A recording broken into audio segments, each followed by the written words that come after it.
जैसे अभी आपने कंज्यूमर कोर्ट की बात की है, आज भी हम में से बहुत से लोग, मैं एक तो मुबारकबाद भी पेश करता हूँ और मैं शुक्रगुजार भी हूँ कि आपने इतना बड़ा काम किया माशाल्लाह।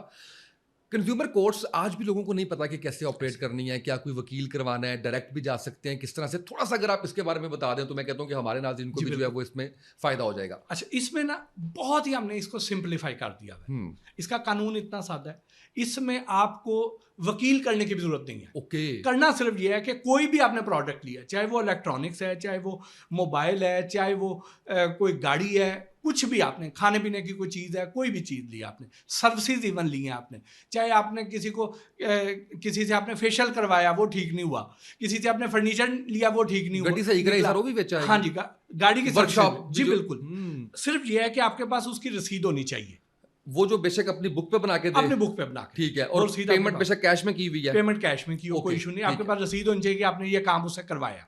बिल्कुल उसके ठीक बाद है। यानी रसीद जरूर लेनी है आपने। रसीद लेनी है, वारंटी की ज़रूरत नहीं है। वारंटी, बहुत सारी चीजें ऐसी हैं कि जिनकी वारंटी कार्ड मिल जाते हैं मिलता है और ना। कुछ के नहीं मिलते।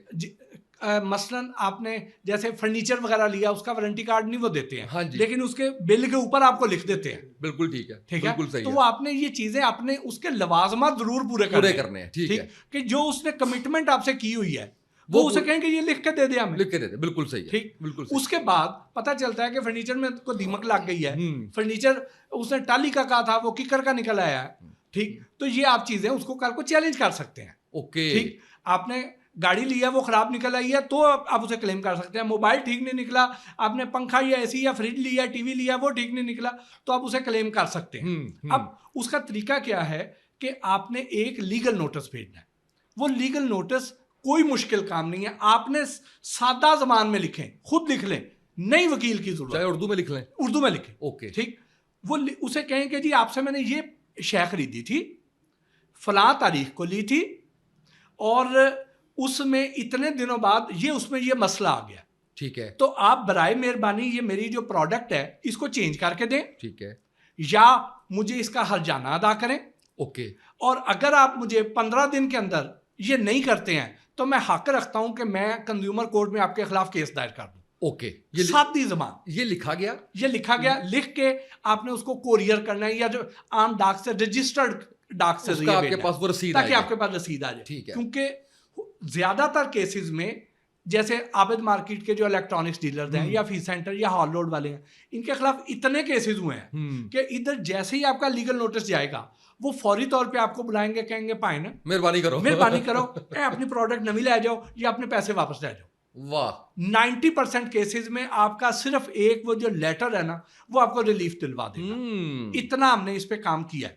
अच्छा, फर्ज किया वो आपको रिस्पॉन्ड नहीं करता तो आपके पास एक रसीद होगी कि मैंने इसको ये कोरियर किया था या इसको रजिस्टर। बिल्कुल होगी, बिल्कुल होगी। तो अब आपने अपनी रसीद लगानी है और वो कोरियर की रसीद लगानी है और अपना जो आपने लेटर भेजा है उसकी एक कॉपी लगानी है। ओके, ठीक है। ये 3 चीजें लेके आप कंज्यूमर कोर्ट, अपने जिले की कंज्यूमर कोर्ट में चल जाएंगे। पहुंच गया, ठीक है। वहां पे कोई कोर्ट फीस नहीं है। ठीक है। वहां पे फौरी तौर पे उस पे समन जारी हो जाएंगे, उसको बुला लिया जाएगा अदालत में। फौरी यानी उसको 2-4 दिन हफ्ता महीना कर ले, महीना भी कुछ नहीं है। उन्हें कहा जाएगा कि आ जाए आप। उसके बाद वहां बुला के उन्हें एक मौका दिया जाएगा कि आप इन ये जो कस्टमर हैं इनको आप राजी कर लें। ठीक है। आउट ऑफ कोर्ट सेटल करना चाहते हैं तो कर ले, बिल्कुल ठीक। नहीं अगर करते तो फिर जो केस है वो मेरिट पे चलेगा, और अगर आप गिल्टी करार पाए तो फिर आपको जुर्माना भी देना पड़ेगा और आपको उनके वकील की फीस और उनका खर्चा और हर्जाना भी अदा करना पड़ेगा, जो उनको देनी कोफ्त हुई है, जो देनी कोफ्त हुआ है उसके ऊपर। ठीक, अगर उसकी वजह से उनकी सेहत को कोई मसाइल हुए हैं, उनकी कोई कमिटमेंट कैंसिल हुई है, उनको कोई कारोबार को लॉस हुआ है, वो सारा भी एक तखमीना लगा के उनको दिया जाएगा।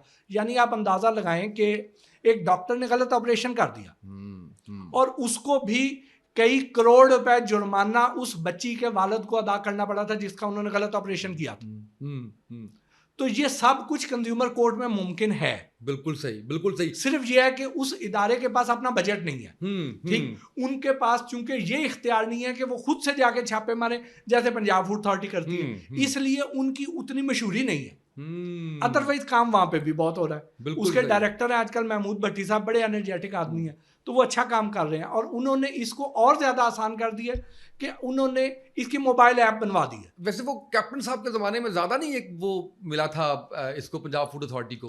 कैप्टन उस्मान बहुत अच्छा काम करते थे, मैंगल साहब अच्छा काम करते थे। यानी पंजाब फूड अथॉरिटी तो एक ऐसा इदारा है कि अल्हम्दुलिल्लाह इसमें जो भी डीजी आया है ना, उसने आके इसमें अपना हिस्सा डाला है और इसको बढ़ाया है। बिल्कुल सही, बिल्कुल सही। अच्छा सर, ये जो कंज्यूमर कोर्ट है ये मुझे बिल्कुल ऐसे ही लग रहा है कि जैसे लेबर कोर्ट्स है ना, वो ज़्यादातर फैसला जो है वो एम्प्लॉयज़ 99% एम्प्लॉयज़ के हक में ही होता है। आपकी सारी गुफ्तगू सुन के मुझे लग रहा है कि इसके अंदर भी जो कंज्यूमर है उसी जी। के हक में 99% जो है वो फैसला जाता होगा। हाँ, सिवाय उनके कि जो आदि ब्लैकमेलर है। सही, ज़ाहिर है वो भी लोग निकल आते वो हैं। भी लोग हाँ, ऐसे हैं हाँ। कि जो सिर्फ ब्लैकमेलिंग की हद तक जो पैसे दिहाड़ी लगाना चाहते हैं, वो जज साहब पहचान लेते हैं। और सेशन जज लेवल का जज होता है यहाँ कोर्ट में, ओके, तो वो बिल्कुल उनका सही। इतना एक्सपीरियंस होता है, वो पहचान लेते हैं कि ये बंदा जो है वाकई जेन्युइन कस्टमर है या ये ब्लैकमेलिंग वाला है। बिल्कुल सही। तो अगर वो ना हो तो फिर वो ज्यादातर फैसला जो है वो कंज्यूमर के हक में।